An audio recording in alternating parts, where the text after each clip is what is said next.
The Rendlesham Forest binary code has been a source of fascination since they were first revealed to the public in 2010. Jim Penniston was one of the main witnesses during Rendlesham Forest more than 40 years ago, and he recorded more than 16 pages of ones and zeros in his notebook.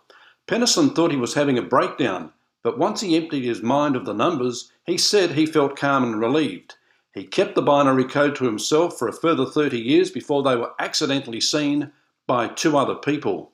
The code was then deciphered, and it contains a message.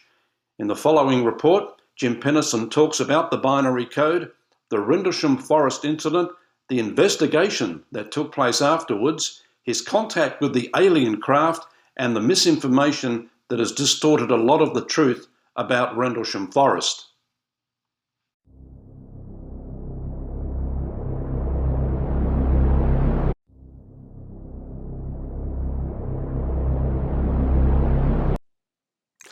For 40 years, people have tried to debunk what happened to Jim Penniston in Rendlesham Forest. Not one of them has succeeded. That's not arrogance. That's a man who's been asked to prove himself wrong for 4 decades and hasn't been able to. It's been 40 years here coming up in December, and believe me, everybody's looked at this every way possible, and they cannot debunk it. And that's because it happened.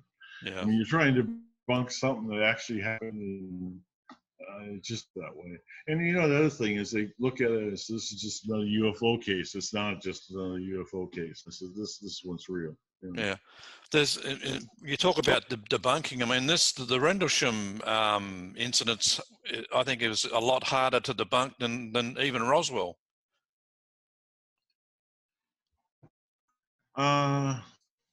I don't know about Roswell. I tell you what the Rendlesham had. I mean, we got so much physical evidence. We have so many people. I mean, we were working at least that night on both bases. Then we had going into the third night with Monroe Nevels and Colonel Hall.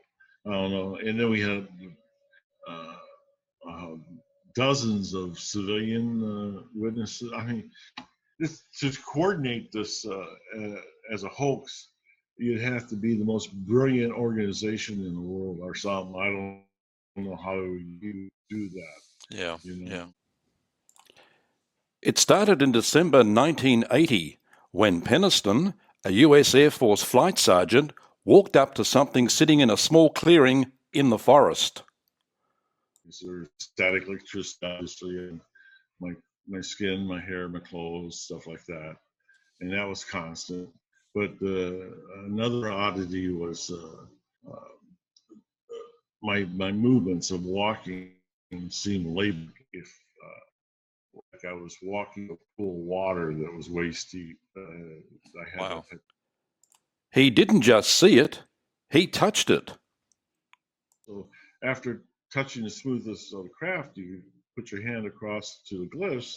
The glyphs felt etched, meaning it went from very smooth, like glass feeling, to like sandpaper.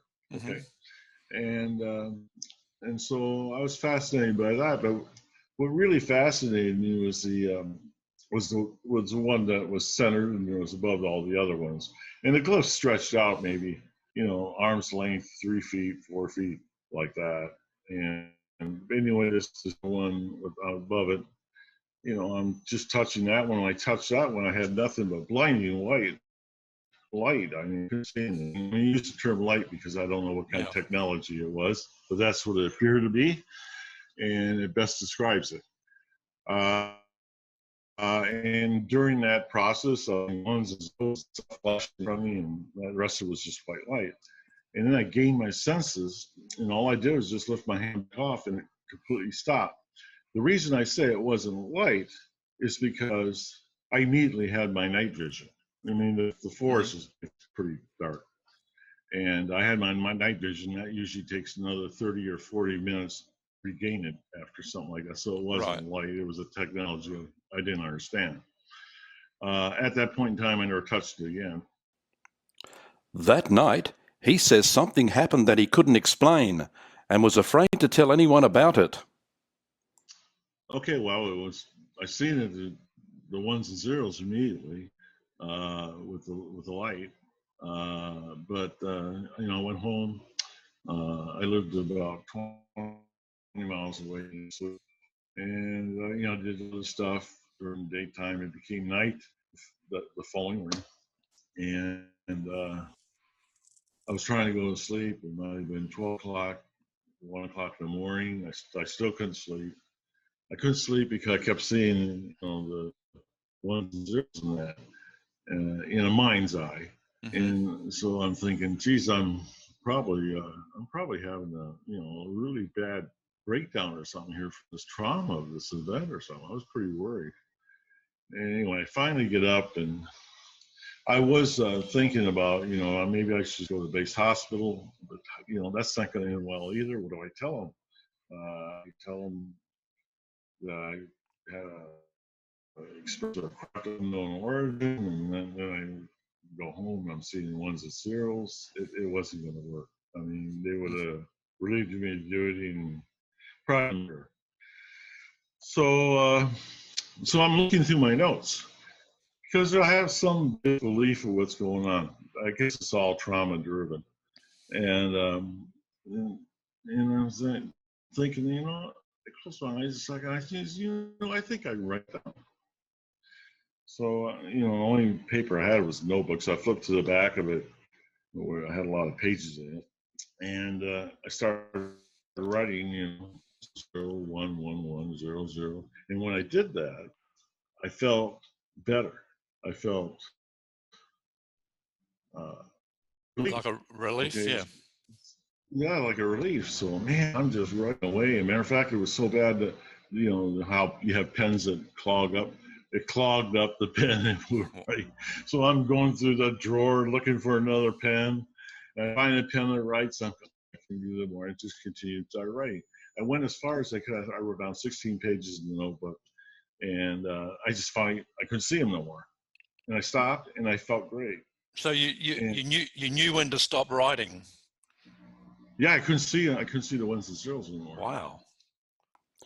For 30 years, that notebook sat untouched. Then, almost by accident, someone finally translated it. Matter of fact, I didn't find out what binary code was until we're doing a film in 2010 out in Phoenix, and Linda Moulton Howe's there, Burroughs there, and we're doing it for Prometheus Pictures. And during the film shoot, while they're changing the film, I'm getting into, Burroughs asked me about a time or a date or something. So I'm flipping through there trying to find it. I have it in my notebook.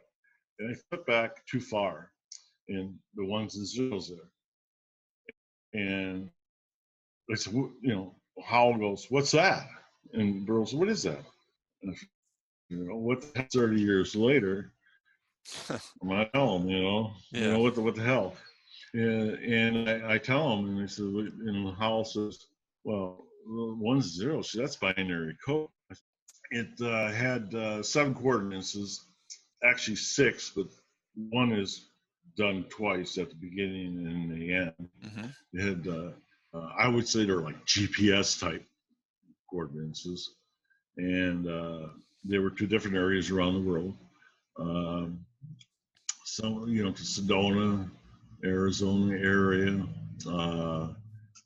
Guatemala area, Peru, Egypt, Greece, and of course the one that was done twice at the beginning and end was off southwest off the coast of Ireland, and it was in the water. And it wasn't just UFO researchers who took interest. According to Penniston, so did a man connected to the CIA. I think they know. I think they, especially from my meeting with the former CIA analyst, Kit Green, in our 2-day meeting, I was my attorney, by the way. His thoughts they're trying to reverse engineer it, the whole thing, so Right. they think the one thing they're concerned about is propulsion. They want to know how they think they can identify through reversing, looking at contactees' brains through a MRI. They think they figure out the actual year of origin or where they come from. Maybe that's the starting point.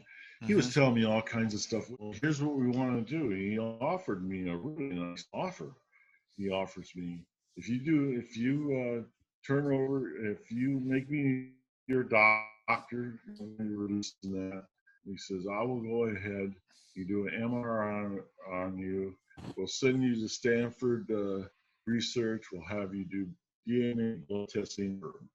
He went into all this stuff. And I said, what do I get on the return? He says, what do you want? He says, money? I said, no. I said, just asking what's the purpose? What does this do? He said, well, you value humanity. I went, oh yeah? It's a lot of work for humanity. He says, with this any medical condition, he said, we can get you probably 100% disability with VA.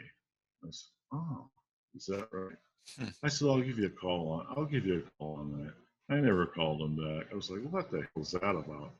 This guy's trying to bribe us, bribe me anyway, and it didn't work. Right.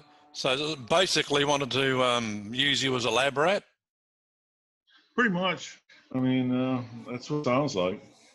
He says that they can do this imaging in your brain.